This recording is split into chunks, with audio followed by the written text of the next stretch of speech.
muve mu bintu byo hasi. Yumvise nubona ibandi ivuga mu ndimi nyinshi yuzura umwuka wera ukabona ririmo rikora n'ibyaha, ntugire ngo Imana yakoze ikosa imuha umwuka wera.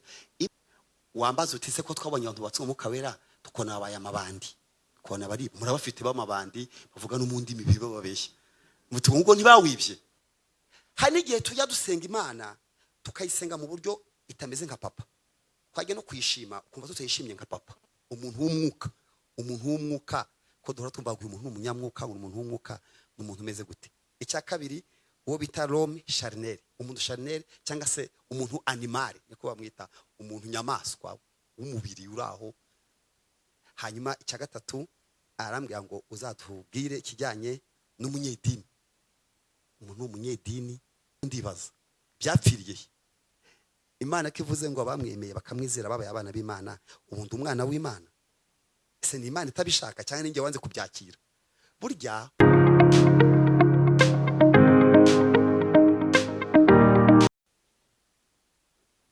murakoze cyane, Imana ibaha umugisha. Reka manze mbashimire ku cyizere gikomeye mwangiriye kugira ngo tufatikanye bino bihe byiza byo gusenga, kandi nshimire umushumba mukuru w'itorero ADEPR by'umwihariko w'iritorero ryanyu ryantora ubategurira amasengesho. Buriya ntimwakumva ukuntu ari byiza iyo usengana n'umushumba. Yewe njya mbwira abakristo ko n'abadayimoni ntibashobora gutera iteraniro rimwe umushumba burya, kandi ntabwo ndi kubeshya. Abantu bayoba bari bonyine. Niyo ntavuga niyo ntahanura nkicara mu iteraniro, kuyoba byakugora no kuvangirwa mpari. Bafite za mpano z'Imana, impano zo kurobanura imyuka zitazikora. Niyo mpamvu rero n'abantu bagiye kwigisha ahantu hari umushumba baritonda cyane bati buri ari kutwumva, kandi ariko ugiye wenyine mu myobo niho abantu benshi bahurira n'ibibazo. Mushimana rero bahaye umushumba ubasha gusengana namwe mu bijyanye n'igisirikare gisanzwe cyo mu isi. Abantu bavuze ko impamvu abasirikare batajya batsindwa, gutsindwa kwabo ni guke, gutsindwa ni kwabo ni guke, bavuze impamvu nk'eshatu. Kimwe mu gituma abasirikare badatsindwa nuko bategura. Gutegura icyo ni ikintu gikomeye cyane. Abantu abarokore bavuga ngo ntibazajya bategura, kandi abari abasirikare mu buryo bw'umwuka ntibategure, ntibashake gutegura, kandi Imana nayo igitegura. Hari abavuze ngo nzi ibyo nibwira kubagirira. Urumva ni ibintu itarakora ariko ibifite ahantu. Amen. Ko rero mwaratekereje amasengesho mukategura kare, hari igihe mwategura mugira ngo ni mwebwe, ariko bimaze kuryoha irahita bibakuraho ikabyitirira kavuga ngo ninjye wabishatse. Ntimurabyumva? Mukajya impaka muri mu nama ngo mutegura amasengesho, bamwe bati mu gitondo ni mugoroba, abandi bizatugora. Byamara kuba byiza ati ninjye wabiteguye, ninjye wabahamagaye, ninjye wabazanye. Kase wa Mana wabazanye ryari kandi watanze amatangazo, nuko ariyo izikiza gukora. Kudushinga kubahamagara nifite ikikora. Amen. Kimwe rero mu gituma abasirikare bashobora gutsinda urugamba nuko bategura. Icya kabiri nuko bakora ubutasi. Kirere kukimenya mu makosa abarwana bakora no kugenda ahantu batazi icyo bakiye kurebayo. Ubu namwe muri abatasi. Impamvu muri gusenga amasengesho muzayemenya nyuma. Ntago mwamye impamvu muri gusenga. Hari umuntu uri hano rwose mwasanga ari mu kuyategurira umuntu umwe. Hari umuntu wari bupfe cyangwa ufite ikibazo, Imana igategura amasengesho y'abantu benshi kubw'uwo muntu. Hari ubutasi bw'umwuka buba bwabaye butuma Imana yabahamagaye ngo musenge. Ntabwo Imana ntabwo ishaka ko twifotoza, ifite ikiza gukora gikomeye. Icya gatatu gituma abasirikare badatsindwa nuko n'ubona umusirikare umwe ari kugenda, uza kubona uwo mwahuye ku manywa haba hari umuyobozi we. Yesu ashimwe. Nimuza ko ari umuntu umusirikare wigendera ari nk'umwe ari babiri, hari umuyobozi we uri ahantu. Abarokore rero twari twaramenyereye ko abapasiteri badasenga, noneho mukajya gusenga tudahari, kamuze ko tutiyiriza ubusa tutajya dusenga, ariko baratubeshyaraga. Turabikora natwe. Imana ishimwe ko mufite amasengesho y'imisi 21 rero azamara iminsi myinshi. Iravunda ngenda yitinya 21 iravuna. Uzi buri munsi kumva ngo uri gusenga no kubitekereza byo biravuna. Niba ho ko muri kubikora nkuko mwabyiyemeje, niba ho ko muri kubikora nkuko mwabivuze, biravuna gusenga. Ariko impamvu muzayimenya nyuma, mukomeze musenge. Umushumba wacu nubwo mufite igiterane cya Pentecote, ariko yambwiye ikintu nateguraho. Yarambwiye ati ku munsi uzadusura uzategure kuri topics eshatu cyangwa se teme eshatu, uzatubwire icyo wumva utekereza umuntu bita l'homme spirituel, umuntu w'umwuka, ko duhora tumva ngo umuntu umunyamwuka, umuntu w'umwuka ni umuntu umeze gute. Icya kabiri uwo bita l'homme charnel, umuntu charnel cyangwa se umuntu animal, niko bamwita, umuntu nyamaswa w'umubiri uraho. Hanyuma icya gatatu arambwira ngo uzatubwire ikijyanye n'umunyedini, umuntu w'umunyedini. Ariko kubera ko umwanya wacu bitavamo byose, ndavuga kuri kimwe muri ibyo bitatu, ibindi ndabinyuramo nihuta, ariko nateguye kimwe ku bw'iminota dufite, abandi Imana izabakoresha bakomeze kubivugaho. Iyo bavuga umuntu w'umwuka, hari n'igihe bajya bahamagara ngo abanyempano baze, none bavuga gutyo mwebwe mukivanamo, nta n'umwe utafite impano buriya. Yavuze ngo abanyempano basigare, ubwo mushaka avuga mu ndimi nyinshi, kandi biravuga ngo buri wese Imana ikamuha ikimwerekanaho iki h'umwuka, ngo abantu bafashwe. Ubwo rero nashaka ko tuganira ku muntu w'umwuka twifashishije ijambo ry'Imana. Reka nsome rero icyo Yesu yabwiye Nikodemu, aricyo mperaho ibice byaho bitatu muri Yohana umurongo wa 6. Hari umugabo w'umwarimu w'umuhanga cyane, Yesu yavuze ku bijyanye n'umwuka. Reka mbere kuri 5 muri Yohana umurongo wa 5, ubutumwa bwiza bw'umwami wacu Yesu Kristo, ibice bitatu umurongo wa 5 haranditse ngo, Yesu aramusubiza ati ni ukuri ndakubwira yuko umuntu utabyawe n'amazi n'umwuka atabasha kwinjira mu bwami bw'Imana. 6 rero, ikibyarwa n'umubiri nacyo ngo ni igiki? Ni umubiri. Ikibyarwa n'umwuka nacyo ni igiki? Ni umwuka. 7 rero, witangazwa nuko kubwiye yuko bibakwiriye kubyaka bwa kabiri. Umuyaga uhuha aho ushaka, kumva guhuha kwawo, ariko ntumenye aho uva cyangwa aho ujya, niko n'uwabyawe n'umwuka wese amera. Amen. Kubyarwa n'umwuka, kuba umunyamwuka, kuba umuntu w'umwuka. Aba mu bijyanye n'iyobokamana cyangwa n'ibyo twemera, ntabwo wavuga ngo umuntu abyawe n'umwuka ataravutse ubwa kabiri. Ubwo nyine uhita ukata aho ngaho ujya muri urwandiko rwa Yohana, sinshaka ko twasoma 1:12, haravuga ngo icyakora bamwemeye bose bakizera izina rye. Abyumvise ngo bahise bahabwa iki? Ubushobozi bwo kuba abana b'Imana. Iyo jambo uzamfasha uritekereze, ngiye ryahinduye ubuzima bwanjye. Iri jambo mu bintu byatumye mbuwundi we none n'iri jambo. Naricaye ndavuga ngo icyakora abamwemeye bose bakizera izina rye bahawe ubushobozi bwo kuba abana b'Imana. Bakashyira muri notabene kitonderwa, abo ntibabyawe. Babyumvise noneho n'ubushake bw'iki? Bw'umugabo cyangwa bw'umugore, ahubwo babyawe n'Imana. N'undi baza byapfiriye Imana kivuze ngo abamwemeye bakamwizera babaye abana b'Imana, ubundi umwana w'Imana. Ese ni Imana itabishaka cyangwa ninjye wanze kubyakira? Burya umwana adoptifu, umwana sinzi ko babyita, umwana babyita gute? Wa mwana ugenda ukabwira uti ubaye umwana wanjye, ugakora declaration mu mategeko bakamuguha, bamwita, sinzi ukuntu bamwita, tumwita ngwiki, kubera kumubera umubyeyi utamubyaye ariko akaba ari umubyeyi mu buryo bw'amategeko. Uzi ikibazo gikomeye agira ni ukwemera ko uri umubyeyi. Sinzi nibyo mubyumvise. Ikibazo afite gikomeye, nubwo wamuha byose, niyo wamujyana mu bandi bana, niyo wagera ubanza ukamumurika kugira ngo azemere ko uri umubyeyi, niyo ntambara agira. Natwe nicyo cyatubayeho, kwemera ko Imana ari papa wawe, nawe ukemera ko uri umwana, birakuvuna ku buryo ukuntu ugenda nuko witwara bigaragara ko utazi cyakubayeho. None uri wabitekereza? Hari igihe uricara iri jambo ukaritekerezaho, none se ikibazo kirihe? Icyakora bamwemeye, niwe se ntiwamwemeye? Bakizera ntiwizeye, bahawe ubushobozi ntiwabuhawe bwo kuba iki? Umwana w'Imana. Uri wese nyine yo wicaye niyo ugenda wumva uriwe.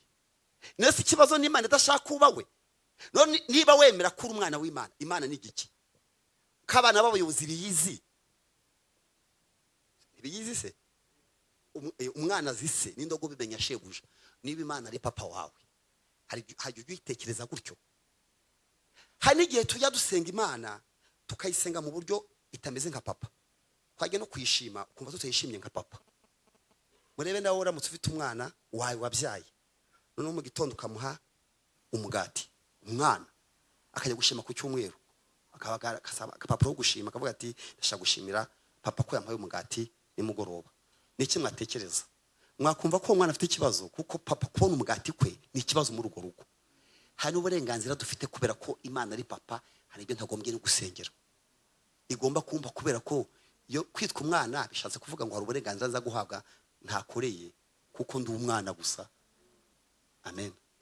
Kubura umwana bikuha uburenganzira bwo kugira ibintu uhabwa bitewe n'icyo uri cyo. Nimpamvu kubura umunyarwanda hari icyo bivuze. Hari ikintu kubura umunyarwanda hari icyo bivuze. None nibaze kubura umwana w'Imana kugera ngo witwa umuntu w'umwuka, umuntu l'homme spirituel, umuntu w'umwuka, nuko agomba kuba waravutse wakangahe ubwa kabiri. Hari igihe nibaza ese abantu ntibabishidikanyaho, hagiye ushidikanya ko vutse wa kabiri. Se kuvuga kabiri bigenda biti biroroshye cyane. Yarabyanditse mu Baroma 10 sinshaka kwasoma. Yaravuze ngo ni watuza akanguka wiko Kristo ari umwami, ukizera ko Imana amuze mu mutima wawe uzakizwa.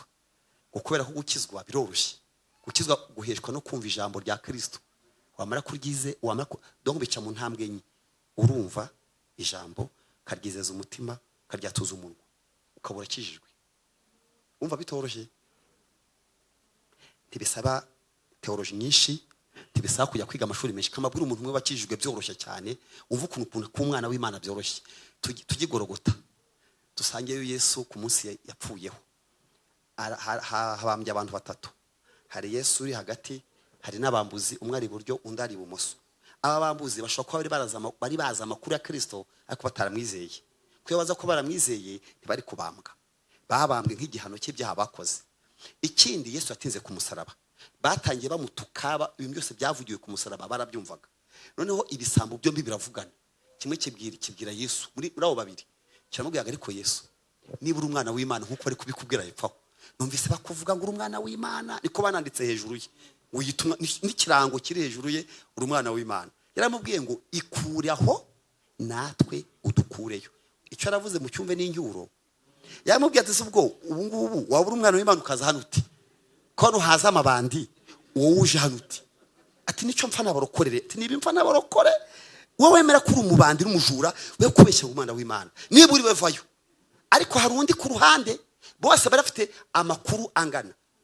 Ahita abwira mugenzi we ati ariko niyo tubaha abantu tubaha n'Imana. Ubwo biri kubera ku musaraba kandi mwibuke ko bagiye gupfa, ntago baza gutaha ntibajya kubavuza, na amasegonda yanyu masigaye ngo bave ku isi. Akuka bakoresheje niko bari basigaranye kare akunyinako niho karaho kubakiza cyakubarimbura.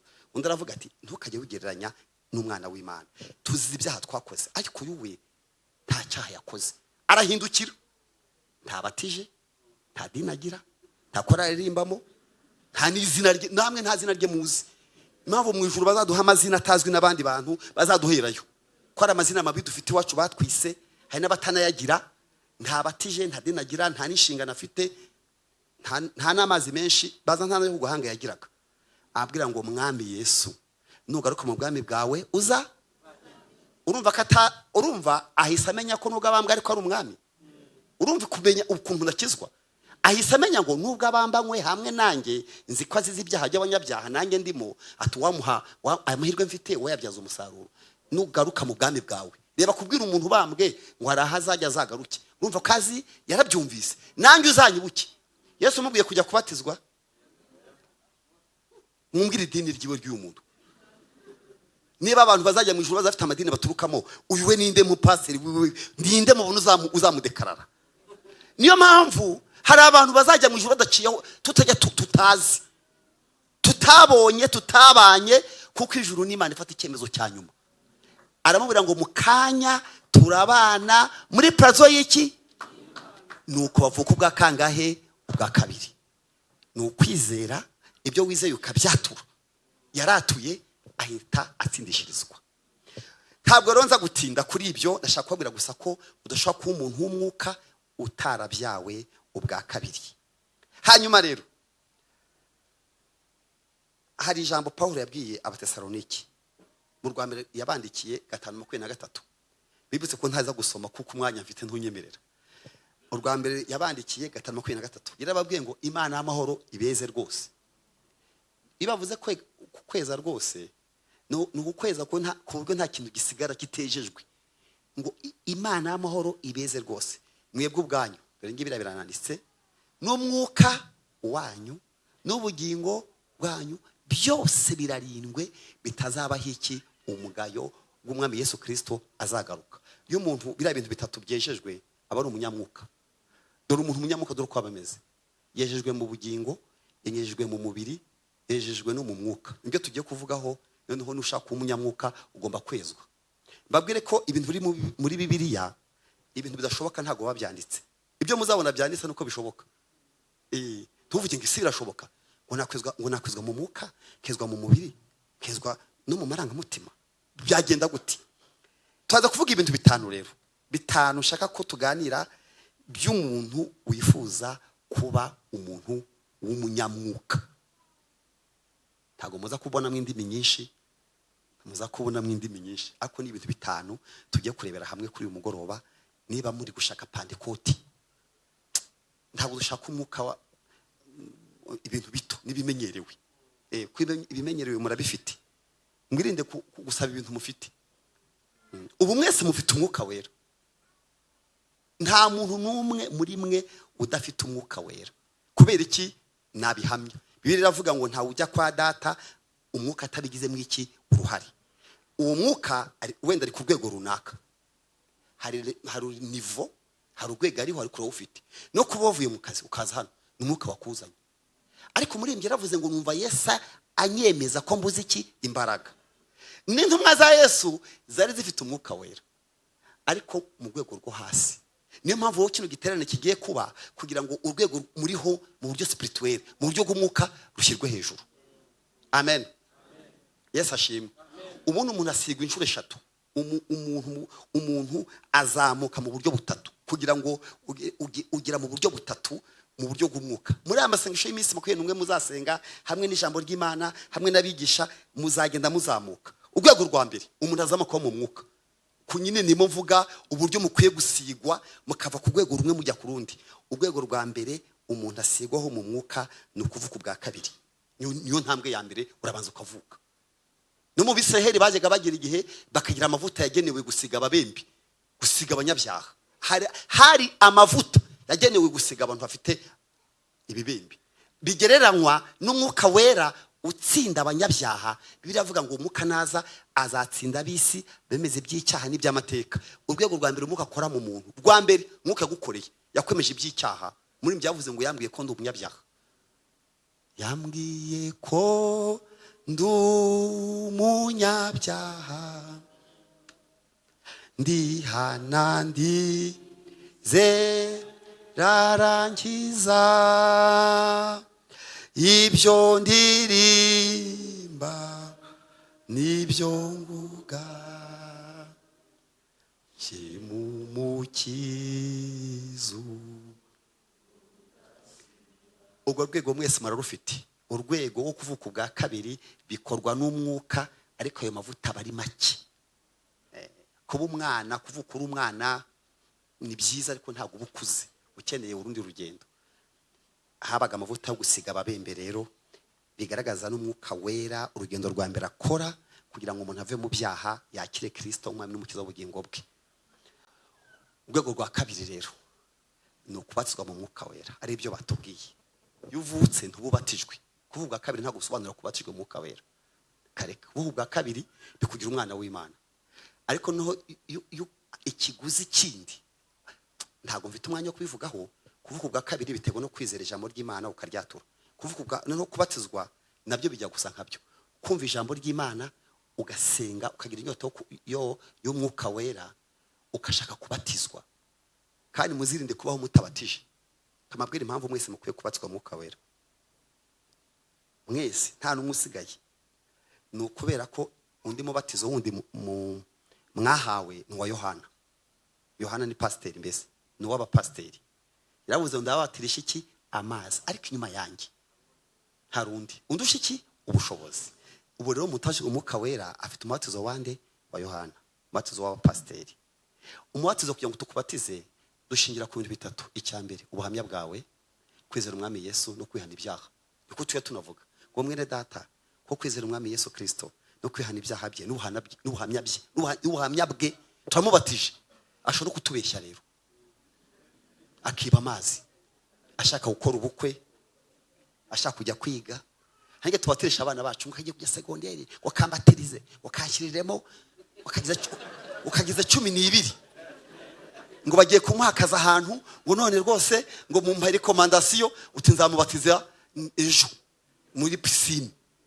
Ubatizo wa Yohana ni kumera. Niyo mpamvu Imana wimye abapasiteri ukuriki urenze uko yarawimye rwose. Imana wo twimye iravuga ati mujye mugarukira kwa Yohana, ariko ibirenzaho ni ijuru izafata icyemezo. Benshi mwabatijwe mudashyitsi, mwahawe amazi mutayakwiye. Uzi umuntu ukwiye amazi ni umuntu wamaze kwihana ibyaha bye. Abantu benshi twabatije ibyaha byabo bakibifite, bagira ngo amazi menshi yakuraho ibyaha, yaza kwabikuraho kwe kujya twirirwa ayo woga buri munsi. Uri kuba rwose ibyaha byigeze kure, byaragushizeho. Ntago amazi akuraho ibyaha, ahubwo amazi menshi agenewe ni ubuhamya. Wowe byabereye imbere ko wihannye, uduha ubuhamya turabuzi, cyangwa wowe urabwitangira. Noneho nk'ikimenyetso cy'uko iby'imbere mu mutima bigaragarishije kubatizwa. Noneho umubatizo w'amazi menshi rero ugenewe abo ngabo bamaze kumera gutyo. Noneho rero umubatizo w'umwuka wera niwo nshaka kubakangurira. Iyo Imana igiye kubera ko umubatizo ukeneye ubuhamya, ni ijuru ryicara, ubutatu bwera bw'Imana bukanzura. Ntimurabona kwiye umwuka? Nta muntu wiba umwuka rero. Amazi wayiba kubera ko ushaka gukora ubukwe, ushaka kujya kwiga, ariko ntiwakwiba iki? Umwuka wera. Wambaza utise ko twabonye abantu batse umwuka wera tukona abaye amabandi, kona bari murabafite b'amabandi bavuga n'umundi mibiba babeshya. Mutungo ntibawibye, ntago bawibye. Aho igihe Imana yawubahaga, mu byumve neza, yasaha igihe Imana irimo yubaha bari bazima, bapfuye inyuma. Sinzira mwabyumvise. Nubona ibandi ivuga mu ndimi nyinshi yuzura umwuka wera, ukabona ririmo rikora n'ibyaha, ntugire ngo Imana yakoze ikosa imuha umwuka wera. Imana yakoze ibiyireba, ariko kuko itakuremye nk'igikoko, iguha icyo bita libre arbitre volonté. Rava, libre arbitre volonté, gufata icyemezo cya nyuma, ubushake. Yego, uri arbitre ku buzima bwawe, ufite ubushake. Niyo mpamvu rero nibiguhaye umwuka, ni nkuko twabona umuntu wakoze impanuka afite kategori yo gutwara imodoka. Twabwira polisi ngo yimuhereye iki? Nta kosa polisi yakoze. Uko aza kugenda mu muhanda arabibazwa. Niyo mpamvu hashyiraho amategeko n'ibyapa mu nzira kuyiguha. Ntibivuze ko utakora impanuka, uzabazwa kwakoze impanuka bazanikwaki. Impamvu dukeneye kubazwa umwuka wera nuko byerekana ko ari igihe ijuru ryize rikwemera. Niba byanabaye n'umunsi umwe igihe byakwemeye. Umutarabatizwa umwuka wera rero ntituzi niba ryaramwemeye, ntituzi uko mutekereza, kuko pasiteri witwa Yesu niwe ufata icyemezo n'umwuka wera na se cyo kugira gute ubatizwa. Muri aya masengesho rero ntimuzave mu mutabatijwe. Mwabyumvise? Umwuka wera rino nta kirano mu ijuru yaramanutse. Kera yabaga kuri, muri yavuze ngo nukuri yatugezemo. Mwabimenye se? Nukuri yatugezemo, asiga yabana natwe, ngwino wihimana yera yozuwo muti. Umwuka rino, umwuka ari ino, namwe murabizi ko hari. Ndashaka kubasaba muri aya masengesho 21 uzabigira intego ngo Mana namaze kumenya ko kugira ngo mbatizwe mu mwuka wera hari urwego rwicara rwo mu ijuru rukanzura ku famiye y'Imana. Ngewe utatu bw'Imana mbwita famiye y'Imana iricara ikaguha umwuka wera, nta nta muntu ubatizamo, nta ugusega tuzi ku gahanga, nta tuvuta, nta duki, ni Yesu byanzura. Mwanyemerera buri wese akamenya ko nibura umunsi mujuru ryigeze rimwigaho Imana zabahe kubatswe Umwuka Wera, kandi biremera, birashoboka. Ngewe mfite ibimenyetso byinshi byuko nabonye abana batswe Umwuka Wera, abana batoya b'imyaka 5, 10. Ni ibintu menyereye kubibona, menyereye ko n'abantu magana bangana hamwe babatswe Umwuka Wera. Mbo reka ne kwitinda kuri icyo, navuze ko hari imbaraga z'Imana, amavuta y'Imana atuma vuka bwa kabiri. Uburyo bwa kabiri kwazwe Umwuka Wera, ubwa gatatu rero ni ukuzuzwa. Icyo batubwiye kuzuzwa muhehe Umwuka Wera, buzuza ikintu gihari. Nta kubatizwa, babatizwa rimwe, ariko kuzuzwa ni buri munsi. Utwuzuzi iminsi yose urukundo rwawe mwami, tubinzu y'Umwuka Wera, ahore muri twite. Mana yacu wohereza Umwuka wawe mu mitima yacu, twese twuzurizi sezerano. Kuvuka bwa kabiri, kubazwa Umwuka Wera, kuzuzwa Umwuka Wera. Icya kane rero, ngeze ku cya kane Umwuka akora ku muntu, aguha icyo bita ubutwari. Biki ubutwari. Kane rero, kuvuka bwa kabiri, kubazwa Umwuka Wera, kuzuzwa Umwuka Wera no kugira iki ubutwari. Buri kintu cyose gisaba ikiguzi. Kuvuka bwa kabiri hari icyo bigusaba, kubatizwa hari icyo bigusaba, kuzuzwa hari icyo bigusaba, kugira ubutware hari icyo bigusaba. Sinshaka kubyigishaho, ndashaka kubabwira ko hari urwego uriho muri byombi uko ari bine. Hari ntabuza ahantu uri, ariko cyonzi ko muri ku rwego rwa mbere bamwe, abandi muri kuri kabiri, gatatu cyangwa kane. Gusigwa rero umuntu asigwa kane. Mbibutse ko na Yesu agiye kubatizwa, ise yatanze ubuhamya. Mwumvire ubuhamya se yatanze kuri Yorodani, ngo uyu mwana wanjye nkunda mwese, yaramutangiye iki ubuhamya. Nawe Imana ikeneye gutangira ubuhamya. Kandi mbibutse Dawidi muramuzi, abantu bazi ko bamusize amavuta rimwe, reka ni gatatu, bamusize gatatu. Ubwa mbere asigwa amavuta, yasizwe amavuta igihe yaragemuriye bakuru be, igihe bari bamusize, babajije se niba nta mwana w'umwami. Mwibuke ko nakwe tugomba kuvuka tukaba abami n'abatambyi b'ubwami. Muzi ko bamusize, yasizwe amavuta imbere y'abakuru be. Amaze kuyasigwa ntacyo amumariye uretse yasubiye kuragira. Ubu namwe hari abantu basizwe ariko ku buryo utamenya kwigeza nakizwa. Ko narasize, yaravuze ubwa kabiri, ariko mu kazi ntibabizi. Yamaze gusigwa asubira mu ntama, ariko ntibari bamusigiye kuragira, bari bamusigiye kuba iki umwami. Ariko tuvuta twari duke, ntabwo kwa gutuma ayobora.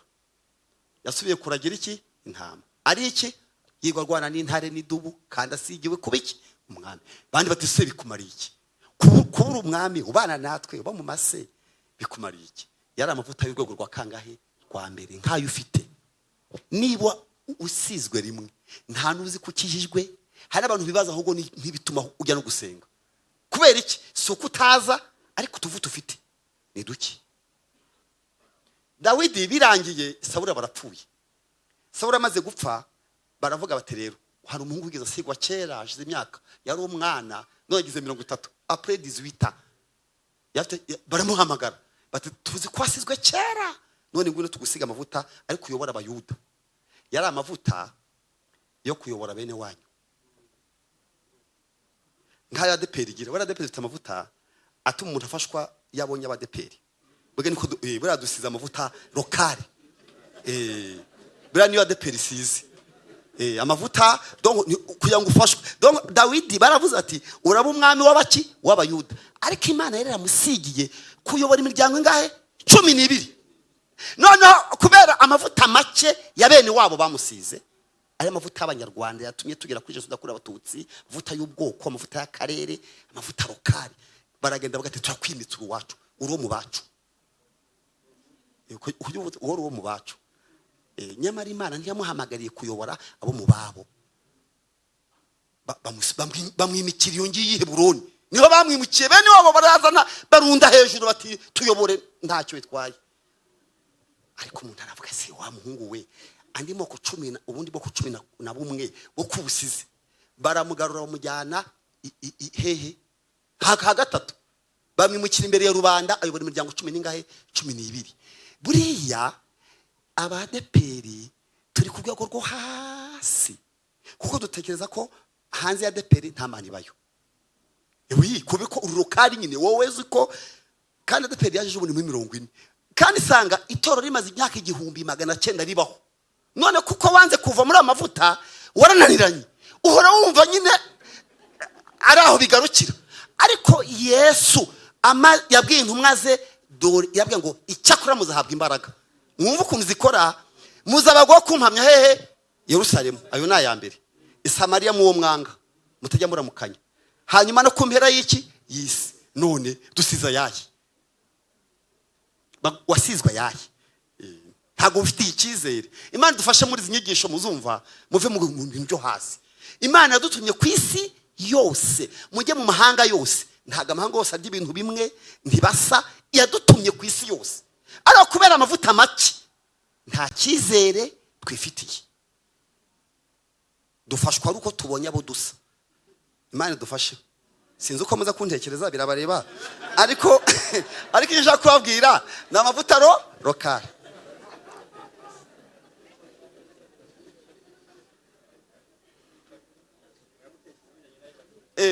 Bategwa n'amavuta umuntu afite. Kavuga utuye nguyu rwose. Niyo mavuta Dawidi yasizwe bwa mbere, ntacyo yamumariye, akomeje kuragira. Aya kabiri na bene wabo, aya gatatu bambwe ati va muri ibyo bintu byo hasi aguka. Imana twagure mu izina ryande rya Yesu. Muri abantu benshi rwose. Hanyuma rero reka gutinda kuri ibyo, ndashaka kubabwira ko dukeneye izindi mbaraga, suko zidahari ariko ni ngeyo. Muri buku mupfakazi uri mu bice 4 mu bami ba kabiri, muracyamuka amakuru ye. Ninde muntu uze amakuru? Ninde muzi amakuru yo mupfakazi? Ndashaka kuvuga ku mavuta yari afite. Yafite ahe mavuta niya mubyibuka. Mumbwiye bazo yari afite. Icyambere yari umugore w'umuhanuzi. Mubyibuka? Ariko yarasigaranye amadeni. N'abana bangahe? 2. Umwishyuza araza. Aza kumwishyuza. Kandi mu cyo gihe bishyuzaga byari ibintu 2 gusa. Inyishyu ni ibintu 2. Urampa amavuta, niba utayafite umpa abana bajye kunkorera. Icyo nakundiye ura mudamu yaravuze ati mu byo nguha byose nguha abana banjye, ntabwo njyana, ntabwo bajyana. Nose uramba iki? Amavuta ufite? Avuga ati mfite duke ako turahari. Cyo shima Imana kuko umushumba bivuze amavuta make arahari. Ni ukuri turafite. Nta yandi mavuta Imana izazana ari muri mwe. Mubizi hari amavuta y'amamesa murayazi, yabonye umuriro abamenshi. Ni ukuri amavuta y'amamesa hari igihe abari mu ijerekani hasi yarumye ameza nk'ibuye, yabona umuriro.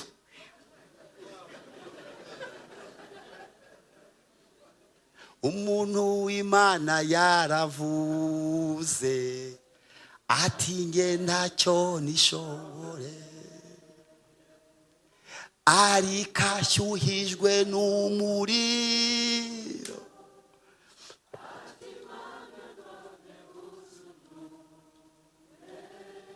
Mana yanjye ndege ku unkoze w'ikara ry'umuriro. Mana yanjye ndege ku ntumwamwa mu bundi mbere. Ari amavuta y'uriya mudamu ntawe utafite hano. Amavuta aba menshi, yayandi makeya, yayandi basuzuguraga aba menshi. Ariko icyantangaje muri iyi nkuru nuko ibi bindi byaruzuye, amavuta akomeza kuhuza. Ubu ngubu ni ukuri Imana yabakoresha ibintu bikomeye muri uyu mujyi. Mwafata iyi si yose cyane kandi ya papa mu byibuke. Niba mwibuka njye nababwiye kare, mwacyabyibuka cyangwa mwanze kubera ko muri adoptif mwanze kubyakira ko Imana ari papa wanyu. Byarakunaniye kwiyakira. Ndashaka kubabwira ko ibi mbabwira iyo wizeye amagambo ye uko yakubwiye, amagambo y'Imana agira ububasha n'ubushobozi. Amen. Njyewe iri jambo ryahinduye ubuzima bwanjye.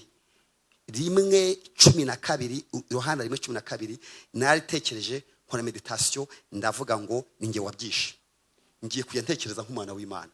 Kandi ko ntekereza n'ubu niko ndi. Niyo ndyamye papa ndamuzi, isi yose nzi ko ari isambu ya data. Nukuri ngewe nicaye mbwira papa ni hose ni mu isambu ya papa. Narebye na mu kirere nti byose ni bya papa. Amen. Kandi maze kubitekereza umushumba Jean Paul arabizi. Umuze atakishije ijambo navuze ngo abana b'abakire ntago biga mu Rwanda. Amashuri bigamo mu Rwanda nayo abahenze. None ngewe aho mbimenyeye ngiye kubihindura. Nukuri navuze ngiye kwiga amashuri meza. Ngiye niza amashuri meza maze kumenyera ijambo nti ndiga muri Canada, muri Australia, muri Amerika cyangwa mu Burayi. Nta buruse, nta wampaye buruse, nta wantumyeyo, nta wanyishyuriye ntawe. Nagiye nshaka ishuri gusa. Navuga umwana w'umukire ntago ajya abaza amafaranga, washaka ishuri. Nose sibyo. Umwana w'umukire ntago washaka ishuri nta kindi. Jean Paul arabizi ko turi kumwe ko kwicaranye nawe. Ndamuganisha yongeye ugenda ujya. Kuko namaze kumenya icyambayeho. Namaze kumenya icyo ndicyo. Papa n'umukire biri mu nda y'isi nibye. Byo mu kirere nibye. Kuki nisondeka? Kuki muwabarira? Kuki mbabarira Imana ngiye gusenga? Sinyansengera ibintu bitoya. Reka. Nabwiye Imana azasengera binini nusha kubinyime ariko ni napfa. Murazavuga ati uyu muntu yapfuye ari intwari yasengeye icyifuzo. Aho gusengera umwanda. Ngusengera ikintu gitoya upfu kibonye. Wasengera ikintu kinini nuzareba icyifuzo cyawe. Kavuga ati uyu muntu yari umuntu w'umugabo. Amen. Abakoze amateka y'ibintu bikomeye ntago basize babishoje. Ariko barabitekereje. Abandi baje barabikomeza. Mujye mutekereza ku Mana mubone gusenga. Amen. Haleluya. Imutange rero ni kwireba reka mbwe byantu bitanu. Bizatuma uhinduka umunyamwuka. Cyo cyari ikiganiro karagaciyeho. Icyambere rero gituma umuntu ahinduka umuntu w'umunyamwuka. Nuko ugomba kwibuka yuko icyo bita la présence de Dieu. Kuba hafi y'iki y'Imana. Uzi icyo bishatse kuvuga?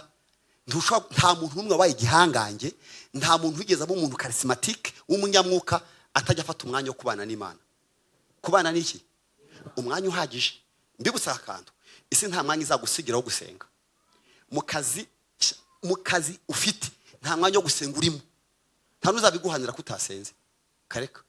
Niyo mpamvu Bibiliya ivuga muri Luka 21:37 ngo iminsi yose iriwaga yigisha. Uwo muntu muramumenye? Ninde? Bwakwera kagira ate? Yabaga agiye gukora iki? Yaragiye gukora iki nyine? Mwibuke ko se baziranye. Wowe none ntibaze kutana muzi. Wowe ntunamuzi. None wanze no kujya kumushaka. Yaraziranye na se kuburyo atanga report ni mugoroba. Akavuga umunsi wagenze, akavuga n'akazakora ku munsi kurikira. Iminsi ngahe yose. Uwo n'umwana w'Imana. Wewe witwaza iki? Kubana na se, kuba imbere y'Imana. Umuntu ushaka ko ahinduka umuntu w'umwuka afata umwanya uhagije wo kubana n'iki n'Imana. Mbibutse rero kubera aho ari sigeze muzijya gusenga mutetse, musenge mugenda, musenge mutwaye imodoka ariko mwabaye mute? Nta mwanya wo gusenga uhari. Reka da umwanya wose no gusenga. Tukarindire ngo hari umwanya uzabaho muzasaba konje. Reka da nta byamakonje. Niba uri guteka urajya guhisha. Uyarangije wiki. Uzasenge woga. Ninduza uri koga. Uzajya muri dushe, wowe utangira amasengesho uzajya kurangiza. Urinje mu indirimbo, uri kwisiga inkweto uzajya kuzarangiza kuzambara. Uyarangije. Nta mwanya uhari wo gusenga. Kumenya ko ahantu hose uri hari n'Imana. Twabyize nabi ko Imana iba mu rusengero. Niyo dusenga niko tuvuga. Zuba ukuntu abantu bajya basenga. Kumva iyo bageze hano, Mwami Yesu, tugeze ahera hawe. Urumva ukuntu batangira bivuga. Tugeze imbere aho waruri hari hehe? Niba imbere y'ubwiza bw'Imana ara uvuye. Bigaragara ko aho uri hari kwa shitani. Nta kwa shitani habaho, ni wowe uhagira kwa shitani. Satani ntagagira aderesi. Satani ni sans aderesi. Satani muzabaze nta hantu hagira atura. Aravuga ngo umurwanyi Satani azabahunga, mwegera Imana izabegera. Satani agenda yizerera nk'intare iragute ivuga ashaka kwaconjomera. Satani yo mushyize mu rugo rwanyu, mbese ajya aho bari kumuhamagara. Yo mushyize mu kanwa kwawe araza. Mwe mubizi ntagira aderesi. Genda yumva ko mugana mumuvuga ati ntihe bari kumpamagarara, ati ntaho bampamagaye, ati nihe. Nuko bigenda. Kamabwire ubu muzi ko Satani bakwirimbi. Yo mugeze ku marimbi mwese, hafi ya mwese. Ubwira Imana uti ndumperekeza, ati hano ndahari. Ati ndaharenga gute? ngo hari ibintu bicanye ngo by'ijoro ngo bibe bicanye by'umuriro ngo biri kwaka, kandi mwarize shimi na fizike, none wafatira imibiri ingana kuriya iri mu irimbi yose igomba kuba decompose igasandara ntibure kubyara za gaze zaka, ariko mwashyize shitani kuko izi ko atanahaba ajya kuhabategera, ko mwaramubwiye ngo shitani we tukore ikintu karitsiye, ntacyo mukwiye kurekera shitani, ni inzererezi nta aderesi agira.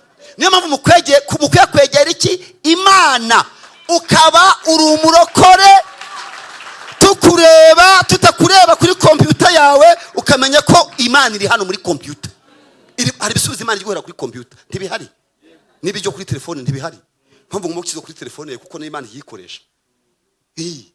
Gomba kumenya ko Imana ahantu hose iri, Imana nta hitari nta nahiri. Akuvuze ngo mugahumiriza ngo ngeza hera hawe, ahandi hari hameze ubwo biri ukora amanyanga, none ugeze hano ngo nahera y'Imana. No tagura umunyamwuka, umuntu charismatique ahantu hose ari abari imbere y'Imana. Ikintu cyambere gikuza umuntu w'Imana no gufata umwanya wo kumenya ko abashaka umutima ushaka iki? Imana. Hari ndeba nkundi vuga ngo imparaguye umwuma nkuko ishaka amazi, Imana niko ngushaka. Ndi moreze imparaguye umwuma nkuko ishaka amazi. Ikintu cyambere kiza gukomeza ngo ube umuntu charismatique no kumenya kandi hose Imana ihari. Nubishobora tuziba uzibuteze kandi Imana ihari. Ubu hano abakwiba niba banaje ni baki, n'abantu bakwiba hano shoko atari benshi, ariko abantu baziba batashye, baziba basohotse, bazagira uturimo twiza turi hano batukane oya, tagura umunyamwuka. Umuntu w'umunyamwuka amenya ngo ibera hose icyarimwe. Amen.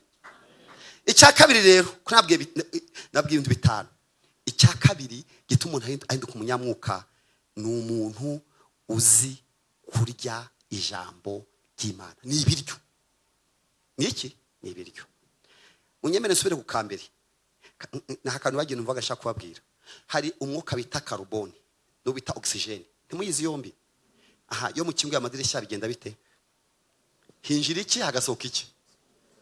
Hinjira oxygene hagasohoka. Buriya tugiye gusenga, buriya ibintu twirirwamo byose bibyara carbone. Ibibazo, ingorane, amatiku, induru, ariko imbere y'Imana birasohoka. Ni mpamvu muri yavuze ngo ibihense ngo Uwiteka bigira gute? Bintarura mu mpagarara, bikufanamo carbone we. Katumuhumeka undi mwuka. Ubu n'ubu mumeze neza. Mwiriwemo byarimo bisohoka. Ko twahisemo gushaka Imana ubwo tubitekereje, carbone ziragenda hakaza oxygene. Yugiye gushaka mu maso h'Imana, yuri gutekereza Imana. Yenya senga Imana ntwaye imodoka, senga Imana ndi koga, senga Imana ndi kwambara, sintegereza amatangazo y'amasengesho kuko Imana turahorana. Cyakabiri rero kizatuma ubu umunyamwuka nuko ukunda kurya ijambo ry'Imana. Uzasome muri Luka 4 murongo wa 4. Ukuntu Yesu yaravuze ngo umuntu ntatungwa n'umutsima gusa, atungwa n'iki? N'amagambo Imana ivuga. Mwari muzi kamagambo Imana nyine wa mupapa wacu. Mwari muzi ko atigeze afata iyisi nga yibumbe. Iyi si muri kubona iyisi materiel tigeze ayikoraho, yakoze ku muntu gusa. Ibi byose muri kubona yavuze ngo uzubabaho riti ndaje. Kwezi nditabye. Nyanja sindenga hano. Ibyo mu mazi byose mwibwirize byijyanaho. Ijambo ry'Imana muzi ko rifite isano nuko tubayeho rirema. Maze nayanjye ajyarema ndi umuntu. Ngiye hari njya mvuga bikaba. Ngabitegeka bikemera. Nabahe byategetse biremera. None ijambo ry'Imana ringana iki? Niba ibintu wagiye uvuga byaremeye, ibyo wakomeje abandi byarabakomeje, ijambo ry'Imana ringana iki? Niba nayawe Imana yashingiraho ikayasohoza. Umuntu ushobora gukomera mu buryo bw'umwuka charismatique, umuntu w'umwuka agomba kuba azi guteka ijambo ry'iki? Kuryitekera. Bega mushaka ibyo kuri za social media, ariko bari abantu muri kureba birantu byabo. Bamwe mu baha amafaranga bo baha gukora. Bora mutabirebye babirekeraho. Byabinirwa bavuga babesha. Wekada, dufata Bibiliya. Usome ijambo ry'Imana gw'Imana. Imana ashaka kumva ikintu uvuganye nanjye. Ngiye naje gusanga mfite akazi gatuma nzasoma Bibiliya ni iminota 5 ku munsi. Ngewe buri munsi mfata iminota 5. Nabigize intego mfata 5. Naje gusanga nayo ari myinshi ingora. Utisi 5 uzabigerageza ureke takugora. Uwo uzabikora nawe urebe. Uvuga uti nzafata 5 buri munsi urebe ukuntu bigorana. ariko ugomba kwiha intego yo kujya unyuza amaso mu ijambo ry'Imana. Icyo ni cyaka bizatuma ukomera. Icya gatatu gikomerera abantu no kuba mu bushake bw'Imana. Iyo usomye Abaroma 12:1, kuba mu bushake bw'Imana, kuba mu bushake bw'Imana. Akangaka mwabakobwa mwe, mwabahungu mwe, mwabagabo mwe, mwabadamu mwe, na akantu kazatuma udahangayika, utarwara trauma, utarwara umutima, nta pressure, kumenya icyo Imana ishaka. Haravuga ngo kuko imbabazi z'Imana. Ndumva iryo jambo murizi, ndabinginga. Abaroma 12:1 haravuga ngo kuko imbabazi z'Imana. Nuko bene data ndabinginga kuko imbabazi z'Imana ngo mutange imibiri yanyu ibitambo bizima bishimwa n'Imana, ari kwikorera kwanyu gukwiriye.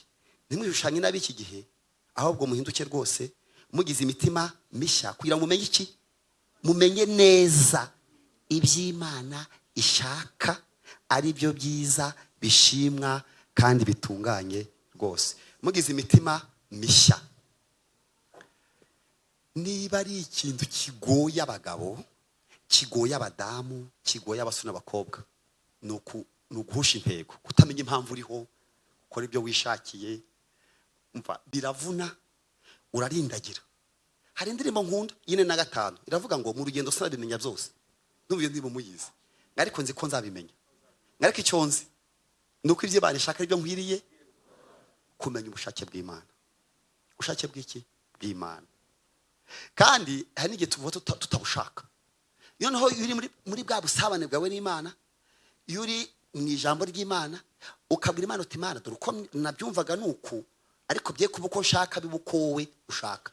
Uzi ko na Yesu yagiye gusenga agasigamo marche ya papa we, agasiga space, umwanya, asigamo room, aravuga ati papa dore uko nabyumvaga, ko bye kuba uko nshaka bibukowe ushaka. Nore vango bibe Mana unutabikora ntabwo ari Imana, reka da uri umwana, ntabwo uri umunyamuka. Nyamuka aravuga ati dore uko nabyumvaga, ariko Mana musigiyemo rumu. Ega Imana izi byose. Hagarara mu itangiro kareba mu kwa 12 iri mu kwa 2. Ubwo utazi byinshi rero dusiga mu mwanya Imana yakoreramo, ariko yufunze ntabwo ukura. Umuntu ukuze mu mwuka arategura, arateganya, arifuza, arakateganya ko hari ibindi Imana yamufashamo.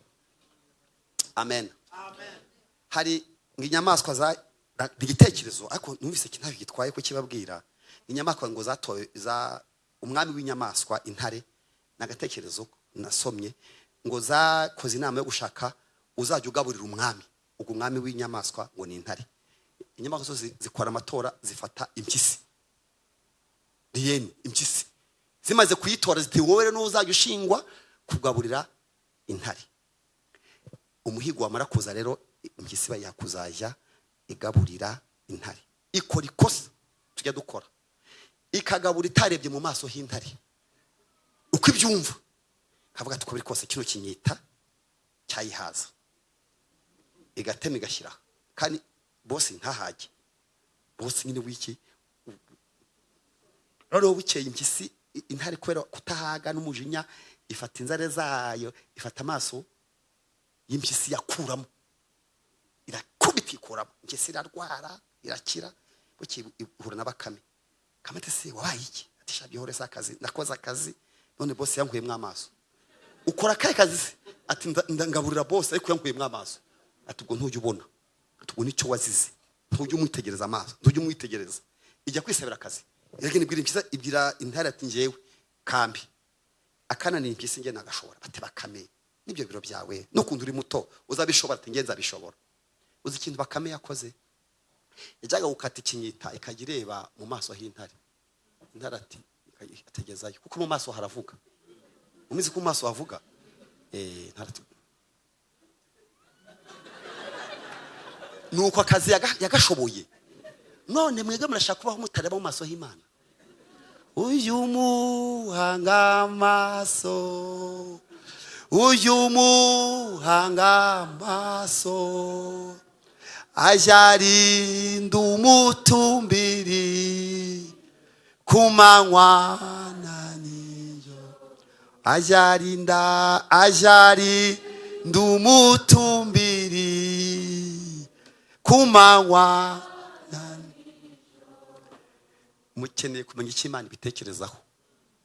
Namubizi ibintu byose mufite ibyo mutekereza. Nagize umugisha wo kuba kumwe n'umushumba wanjye mukuru. Iyo mfite ikibazo numva mfite n'ukuntu numva nagikora neza kugira ngo numve mfite security, ndamuhamagara dore uko nabitekereje. Yamaze kumbwira ati iyo maze kumuha iyo report hagiye ambwira ati bigenze gutya, simafite security. Namwe mukeneye umutekano mu byo mukora. Mujye muhanga amaso Imana murebe niba ibyemera. Mwe mubizi nutanga n'amaturo, yera kuntu utanga amaturo bene data Imana tubabarire. Uzi ukuntu mutanga amaturo kandi kimbabaza, hari igihe mutekereza ubundi hagiye mutekereza ko Imana itajibara amaturo. Imana ikiyabara. Ntimuzi ahantu Yesu yagiye ku giturisho, haraho mwibutse gose wabaze Yesu atangaza watanze menshi. Ninde yavuze ko atanze menshi? Umupfakazi. Mumbwire icyo yashingiye, yavuze ngo atanze kapitali. Icyo yarashingiye sibyo, yatanze icyo yarashingiyeho. Uzi ko tuye dutanga amaturo nk'abari gufasha Imana ngo ijyane umwana kwiga. Rona umuntu umukeneye wamufasha ijyane umwana kwiga. Muzi ko Imana idakennye. Muzi ko Imana idafite ikibazo cyo kwishyura inzu. Waza ukayifasha nkaho ugiye gufasha umuntu wabuze icyarya. Uzi ko no kumenya niba Imana inaryemera ukaza warisengeye. Dukwiye gutanga amaturo bigutunguye. Niba bavanga umuture ngo uvuge ugiye gutura, reka gutwerera umukire biravuna. Ntago niba mubizi. Gutwerera umukire byakubayeho. Gutwerera umukire nyamara mujye muha nituro mujye muri sengera. Utemane ituro ryanjye waryemera. Kamaze nk'urugero nk'umukuru w'igihugu gutumiye mu bukwe bw'umwana we. Ngwayi we. None ukabona ubutumire bw'umukuru w'igihugu bwiye ngo uzaze mu bukwe bw'umwana wa muhangahe. Mbese ambwira ikintu watwerera nawe ukumva nawe uratwerereye. Ikitangaza gikomeye nukwemera nuko ubutumire bwaje. Igikomeye cyakubayeho nuko hawe iki ubutumire. Ubundi buntu bwose watwerera. Igitangaza cyakubaho nuko yanabwakira. Mujye muzi imbere y'Imana mugiye gutanga ituro uritekerezo ukiri mu rugo. Ntuvuge ngo wajya gutura kurageze. Undi abikintu sigaragera. Ngabyo bangaruriye kuri moto. Hasoni. Urabona ari umuntu wagowe uri burare ari bugura amandazi cyangwa ibigori byo kurya nimugoroba. Kumenya icyo Imana ishaka. Umuntu ushaka ko akura mu mwuka, umuntu spirituel wakuze yagiye gukorera Imana, atekereza ko cyagiye gukora. Ntapfa gutamba igitambo gusa, ahubwo areba na karite. Imana ntireba kantite, ireba na karite. Ni igice ugiye gutanga. Hanyuma rero icyakane ngiye gusoza nsigaje iminsi 5. Umuntu ushaka kuba umuntu w'umwuka agomba kumenya ko akeneye izindi mbaraga. Namubizi. Yusomye rimwe icyakuza ku ntumwishe cya 80 haravuga ngo icyakora muzahabwa iki imbaraga. Muza babibwiwe n'abantu b'abahanga bavuye kwiga imyaka 3 babana na Yesu. Dukeneye izindi mbaraga. Handi mu nkunda Giswahili ivuga ngo hakuna Mungu kama wewe, hakuna popote, hakuna mwenye ishara kubwa kama wewe Mungu, hakuna mwenye ishara kubwa kama wewe Mungu, si kwa majeshi wala silaha, ni kwa Roho mutaka. Nguvu za giza zimeshindwa kwa jina la Bwana. Icyaka nuko kumenya ko araho garukira. Mwese mufite aho tugarukira. Icyakora muzahabwa iki imbaraga. Byari umwukana bamanukira. Umuntu rero ushaka kuba umunyamwuka ahita amenya ko afite limitation, afite ibintu atashobora, afite ahagarukira mu gutekereza, abwira Imana ngo Mana, ukavuga ngo yandirimo ngo numva Yesu anyemeza ko muzi iki, ko muzi imbaraga, ngo nyamusenga iteka ntacyo zamumurana. Hariho nasomye muri iyo ndirimbo, nasomye itaro kivuga ngo ni ufite imbaraga zihagije rwose. Mwarabibonye? Ni ufite imbaraga zihagije rwose zo gukiza zigakiza yanyishyuriye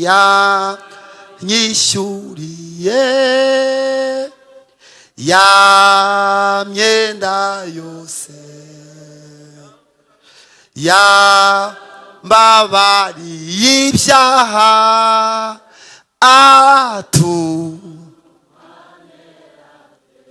ngo nufite iki, imbaraga zihagije. Ariko mungereho rwose, abandi bose mujya mutekereza bafite ibyabananiye. Abantu bose ujya utekereza ko bagutabara, nabo bafite ibyabananiye. Ariko ufite imbaraga zihagije rwose n'uyu mugabo. Ni mpamvu ukwiye kujya ujya imbere ye ukavuga uti Imana, ni wowe ufite imbaraga zihagije rwose. Izi mbaraga uyu mugabo arazifite. Ariyo mpamvu mwaje muri Pentekote, kugira ngo uyu nguyu bitananira utabura uko abigenza mu mwisungi. Akanyuma ngo dusenge ko umuntu ushaka kuba umuntu w'umwuka, kizakubwira ko uri umuntu w'umwuka koko, uri umuntu w'umwuka. Nuko ibyo uzakora byose uzashaka ko Imana ihabwa icyubahiro. Ibintu byose uzakora, ubundi ibintu ukora, ibintu mujya mukora, ubikora ngo bigende gute? Imana ntireba ikintu wakoze, ahagireba n'impamvu uri kugikora. Twebwe tureba ikintu gusa, ariko Imana ikareba igikoze kubera iki. Nijya guca imanza ntabwo izashingira ku cyo wakoze, kuba waraje, ku cyo watanze, kuki izakoresha wayi, kuki wabikoreye iki. Niyo mpamvu Yesu yajyaga akora ikintu cyose ngo Imana ihabwe iki, icyubahiro. Ijambo nasoma rijyana nabyo ni ibyakozwe 4:40. Reka aryo nsorezaho kugira ngo dusenge Imana uyu munsi tuwubyaza umusaruro. Ibyakozwe n'intumwa 4:40, wumva ukuntu havuga. Ijambo ryaranejeye cyane, ibice 4:40, so ibice 5:40 mumbabarire. Ngo baramwumvira, nuko bahamagara intumwa barazikubita. Bagira gute? Kubita intumwa, apotre. Baba iyo muvuga intumwa mugira ngo baroroshye. Ni ba apostro. Ntago mugira ngo nabantu boroshye. Bakubise intumwa. Intumwa zatowe na Yesu. Bagira gute? Barazi murebere gukubita mbese bari kubakubita. Tureko byabarangiye rero bakubise. Bamaze kubakubita bazibuza kwigisha mu izina ryande rya Yesu, maze barazirekura. Umva akantu keza, ziva imbere y'abanyarukiko zinejejwe nuko zemerewe gukorwa n'isoni, bazihori iki ryazina. Wowe yabakuvuze uhita ubivamo. Twebwe dushaka kwa dukomera amashyi kuba twemera, ariko zo bazikubise ngo zavuze ngo mbega ishimwe rikomeye, mbega urushyi ngo urushyi rwiza we, mbega umugeri mwiza we, yawe tata we, umugeri mwiza, kubera ko ngo babakubise bahora izina ryande, bahoraga bashaka ko ibikorwa byose Imana ihabwa iki, icyubahiro. Umuntu mukuru mu mwuka rero ibyo akoze byose abwira Imana ngo Mana uhabwa iki. Niyo byakukoze isoni, niyo byakubabaza, upfa kureba ko Imana yabonye umugabane wayo, yabonye iki, icyubahiro. Reka dusenge Imana rero. Amen. Dusenge Imana rero ko tugiye gusenga. Ndashaka ko tugiye gusenga uyu munsi ntabwo uzagaruka. Hazaza iminsi yose ukuyemo none. Iyi saha ntabwo izagaruka. Kandi mwibuke ko twavuye ahantu hari za carbone macyazibuka. None twaje ahantu dushaka kugira oxygene. Tidushaka uko mwaje mumeze kari ko musubirayo. Ariko ni nako binameze. None se wakingura idirishya ryawe mu gitondo ukibyuka kari ko badukonsaya ukagira ngo niko biguma. Iyo ukinguye idirishya hari ibisohoka n'ibyinjira. Niyo mpamvu rero tujye kusengera. Mwemere kandi mwizere. Mwibuke papa wacu ukunda ateye. Mwibuke n'imbaraga afite nicyo turi cyo ku Mana. Cyo kiguheshe gusenga uvuga ngo Mana uko naje meze siko nsubirayo. Uko nabisize siko misanga. Kubera iki naje muri presence yawe. Amen. Numvise ijambo ryawe. Haleluya. Ndashaka kujya mu bushake bwawe. Ndashaka kugira izindi mbaraga. kandi ashaka ko uhabwa iki? Icyubahiro. Ibintu byose uri kunyuramo, ibyo wanyuzemo, ibyo uri gucamo n'ibyo uzacamo, ubwira Imana, Mana, ibizambaho byose uhabwa iki? Icyubahiro. Wowe niyo wakubitwa, ariko uzavuge ngo Mana, icyo ngiye gucunga nuko uhawe iki? Icyubahiro. Imana duhana umugisha mu izina rya Yesu. Amen.